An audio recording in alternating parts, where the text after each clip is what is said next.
আল্লাহ রসুল বলেন قال رسول الله صلى الله عليه وسلم ليس الشديد بالسرعة إنما الشديد الذي يملك نفسه عند الغضب। আল্লাহ রসুল বলেন, বীর হলো ওই ব্যক্তি যে ব্যক্তি তার নিজের রাগকে দমন করতে পারে। অর্থাৎ যুদ্ধের ময়দানে যে ব্যক্তি তার নিজের রাগকে দমন করতে পারে সে ব্যক্তি হলো সবচেয়ে বড় বীর, সে ব্যক্তি হলো সবচেয়ে বড় পুরুষ।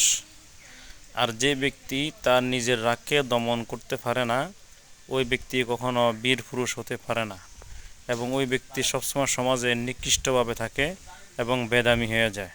তো এই কারণে আমরা সবাই নিজের রাগ দমন করব, নিজেকে সংশোধন করব। এটাই হলো আমাদের একজন প্রকৃত মুসলমানের কাম্য, সবসময় নিজের রাগকে দমন করা। নিজের রাগকে দমন করতে পারলে আমি একজন পাক্কা মুসলমান।